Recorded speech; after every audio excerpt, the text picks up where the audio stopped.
In this video, you'll see one of the methods to structure interaction and discussion in small groups. It's called Cooperative Logic. Cooperative Logic's a special kind of problem-solving activity. It's something I learned about from Equals. They were a team of pioneering maths teachers working at Berkeley University in California during the 1980s. Their mission was finding ways of making maths and science more inviting to females and minority groups in schools.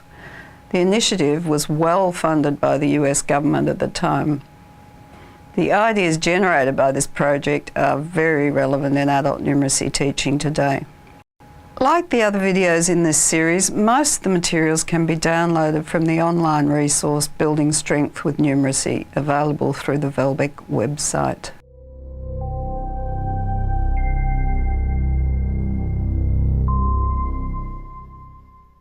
And what we're going to do today is look at some things that I call models of activities or activity models, which are fairly simple structures that you can use and say, oh, I could use that structure and I could do this with it or that with it. So they're structures, fairly simple, set rules, different, but hopefully by pointing them out as particular structures and showing you some examples, you can use them to create the things your students need themselves. We're going to start off looking at cooperative logic, which is the most formal of the structures and the most complex. Cooperative logic, it's a small group activity and it relies very much on the pieces in the centre of the table, but it's got really particular rules for sharing and it's tightly structured in such a way that if you do it properly, everyone has to participate, which is why the rules are important. I'm going to start with the simplest of them. On each table I'm going to put a problem. We're going to have a map, goes in the centre of the table. We're going to have clue cards, which do not go into the centre of the table but are given round to the people. Some people will get 2, some people will get 1. And we're going to have the manipulable pieces. In this case, we've got a map, we've got shops, and we've got clues on how the shops are arranged. The shops are going to be arranged on the map in the shaded area. You use the clues one by one to decide how that's going to happen. The store and the post office are on corners. How about if we set that one to there? Does that make any sense? You have to go back and look at to my one? One by one they read them out aloud, but they don't put them down on the table. So others find out what's on the card by actually listening to the person that's reading, not grabbing anybody's clues and not giving away our information. Anyone can read their card as aloud as often as is needed until the problem is solved. And so we're cooperatively solving the problem. The chemist shop is east of the supermarket.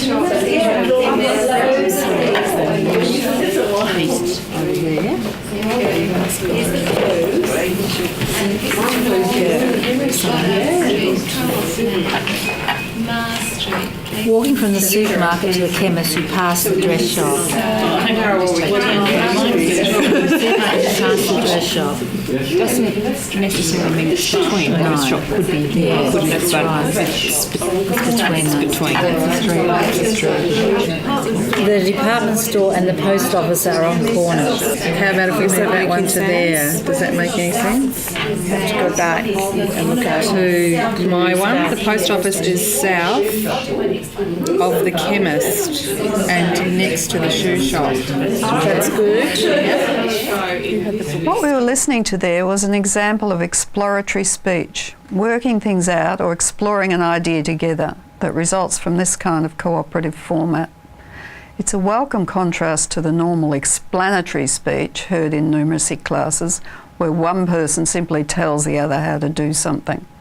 Southwest, but I actually needed to physically point to the table. How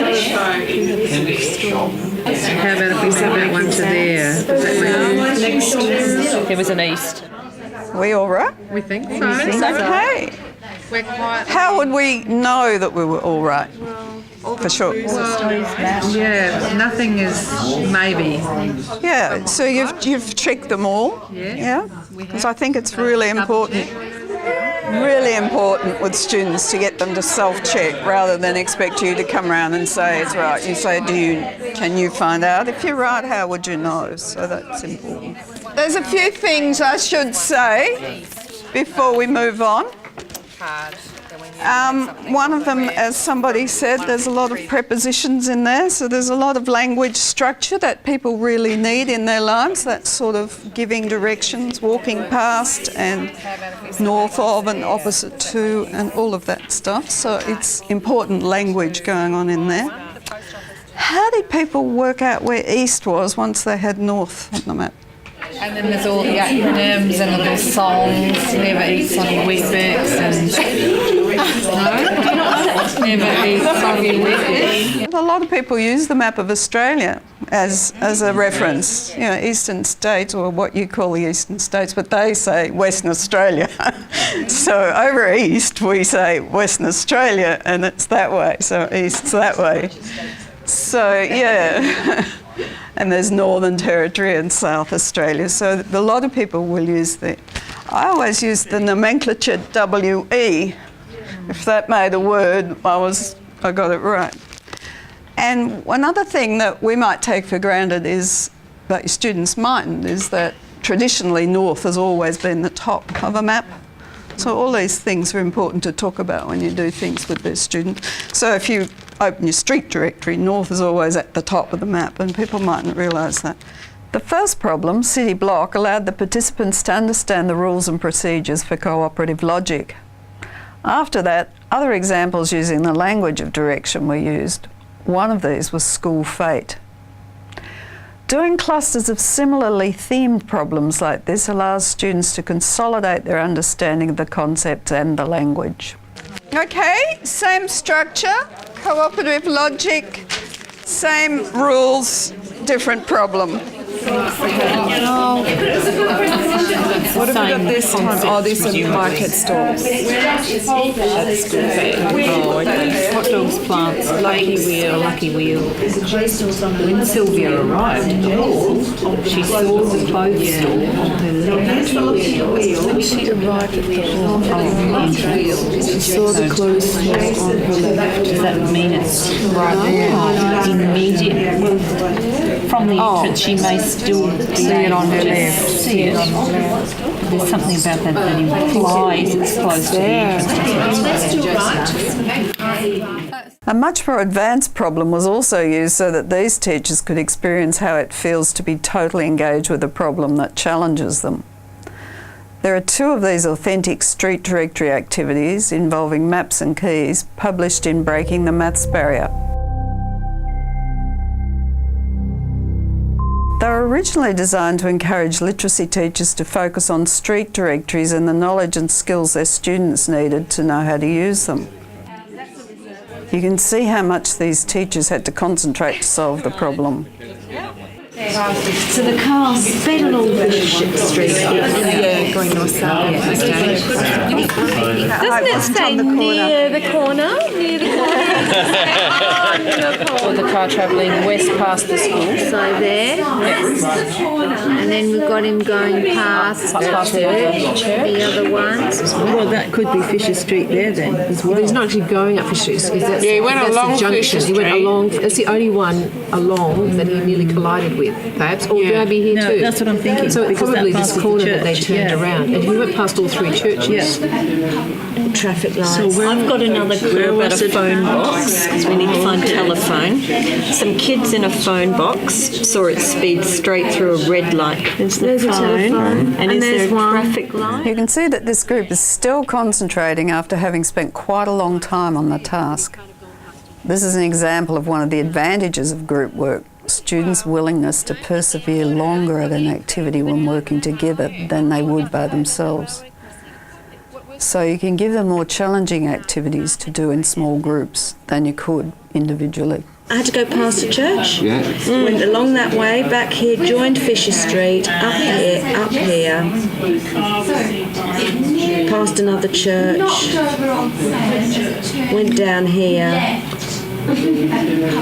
Traffic lights. I've got another clue about a phone box, because we need to find telephone. Some kids in a phone box saw it speed straight through a red light beside them.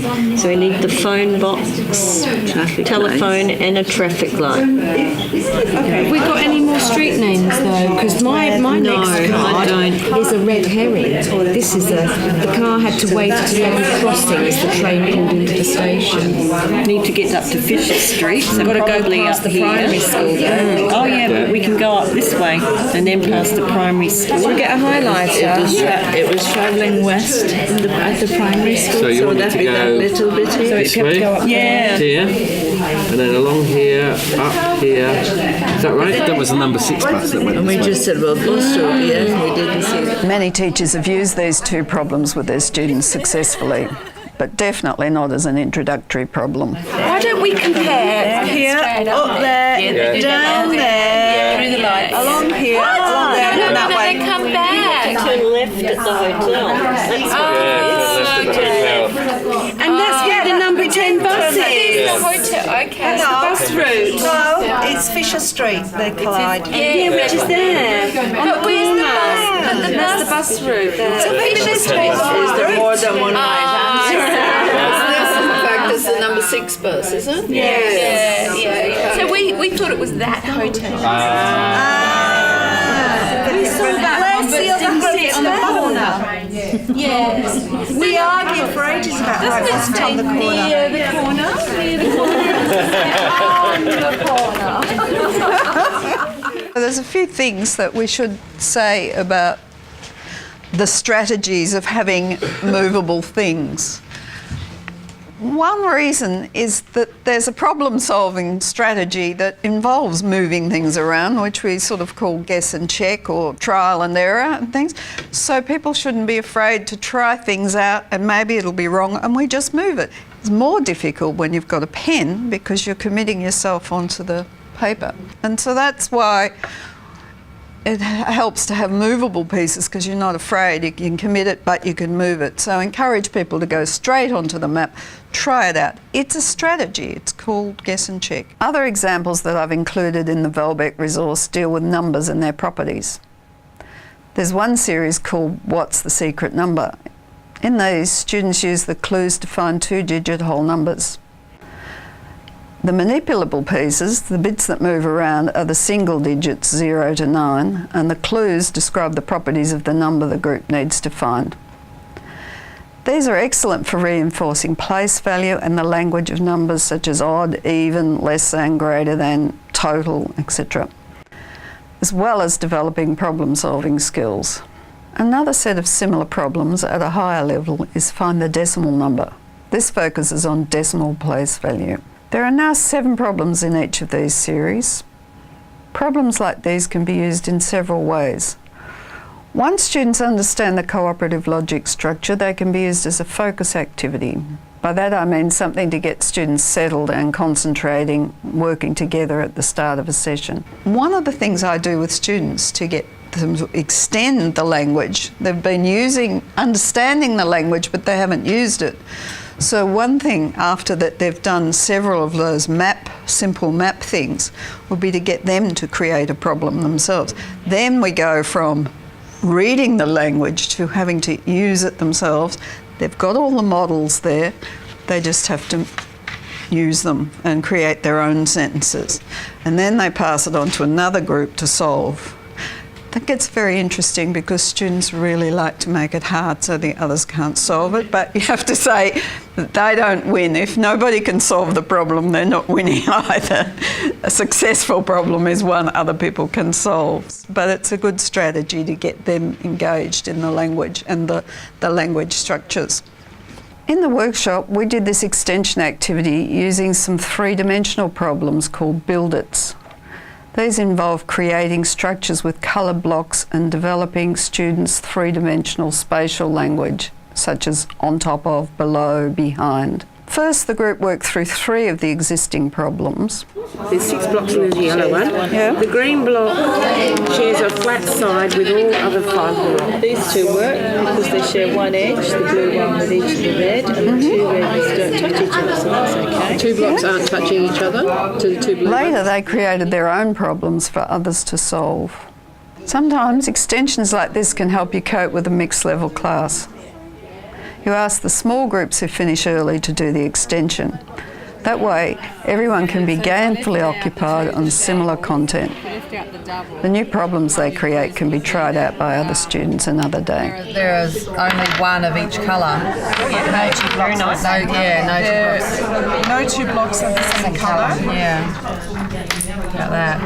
The next day, they watched while other groups solved their problems. They reported that actually being on the spot and seeing confusions or uncertainty created by their clues helped them to spot errors in expression very quickly. Wow. Is that too hard to describe? We should be able to do it. We need to be very clear about our definitions, Is that wouldn't too we? hard though? They were talking. The other ones talked about sides and edges, didn't they? And faces, face, side, and edge. May I reiterate something which I didn't say before? If other people can't solve it, this is a good problem. It's a bad problem. Okay. But I notice this tendency with students to always try and make it harder than the ones they were given so that they'll challenge the other group. So was your language influenced by the clues that you had in the first place? Were you using similar? So that is the point of getting students to write their own, because not only if they had to understand the language in the original clues, then they have to start using it for themselves. So then they'll start to own that language.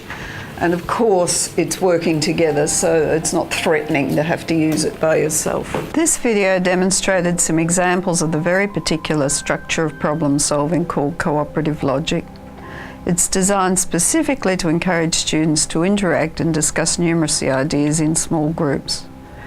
Just like the other activity models in the series, it can be applied to teaching a wide range of topics and their associated language. The possibilities are infinite.